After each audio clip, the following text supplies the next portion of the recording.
எல்லாருக்கும் வணக்கங்க. இன்னைக்கு தண்ணீர் பத்தி ஒரு சில விஷயங்கள் பேசலான் இருக்கேன். வாங்க வீடியோக்குள்ள போலாம்.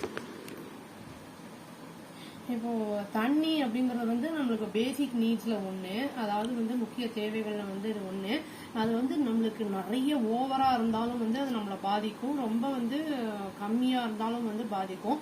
ஓவரா தண்ணி வந்துச்சுன்னா வெள்ளம் வந்து அது வந்து மக்களை வந்து பாதிக்கும், வீடுகள் எல்லாம் புந்துரும். சப்போஸ் தண்ணியே இல்லை மழையே இல்லை அப்படின்னா அது வந்து வெஜிடேஷன்லாம் பண்ண முடியாது, ஸ்டார்வேஷன் வந்து அதுலயும் வந்து மக்கள் வந்து பாதிக்கப்படும், எல்லா லிவிங் திங்ஸ் எல்லாமே பாதிக்கப்படும். இப்போ இந்த மாதிரி ப்ராப்ளம்ஸ் எல்லாம் வராமல் இருக்க என்ன பண்ணலாம்னா, நம்ம மழையெல்லாம் வரும்போது அதை வந்து ரெயின் வாட்டர் ஹார்வெஸ்ட் வந்து பண்ணிக்கலாம். அந்த சிஸ்டம் வந்து வச்சுக்கிட்டோம்னா நம்மளுக்கு அது யூஸ்ஃபுல்லாக இருக்கும். அப்புறம் வந்து டேப் எல்லாம் வந்து திறந்து விட்டோம்னா அப்படியே விட்டுட்டு போறது, தண்ணியை வேஸ்ட் பண்றது, அப்புறம் வந்து இந்த பாண்டு லேக்கு இதுல இருக்கிற தண்ணியெல்லாம் வந்து பொல்யூட் பண்ணாம அது முடிஞ்ச அளவுக்கு எவ்வளோக்கு எவ்வளோ சுத்தம் பண்ண முடியுமோ அதெல்லாம் சுத்தம் பண்ணி வச்சுக்கலாம். அப்புறம் வந்து இந்த ரெயின் வாட்டர் வரும்போது வந்து ஹெவி ரெயின்லாம் வருது அப்படின்னா இந்த லேக்கெல்லாம் வந்து நம்மளுக்கு டூர்லாம் வாங்கினோம்னா அதுல ஃபுல் ஆயிடும். நம்மளுக்கு தேவையான அந்த டேம் எல்லாம் இருக்கும் இல்லைங்களா, அதெல்லாம் வந்து ஃபில் ஆயிடுச்சுன்னா தேவை எக்ஸஸா இருக்கிற வாட்டர்லாம் கடலுக்குள்ள போற மாதிரி வந்து நம்மளுக்கு வந்து ஆப்ஷன்ஸ் வந்து பண்ணிக்கணும். இப்போ கூட ரீசெண்டாக கேரளாவில் ஹெவி ரெயின் வந்துச்சு அப்படிங்கிறத பார்த்தோம், லேண்ட்ஸ்லைட்லாம் ஆச்சு.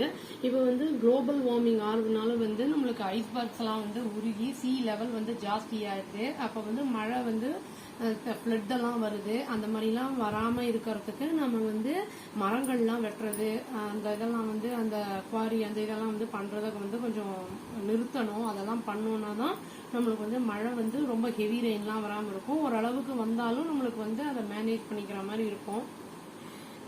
தண்ணியை வந்து நம்ம மேக்சிமம் முடிஞ்ச அளவுக்கு எந்த அளவுக்கு நம்ம சேவ் பண்றோமோ அந்த அளவுக்கு நல்லது.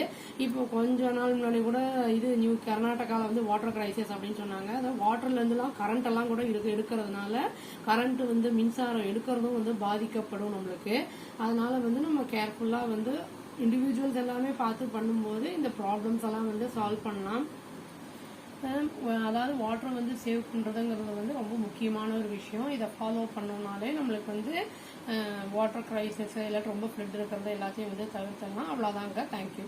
Please do like, share and subscribe our channel and click the bell icon and click the all option. Thank you.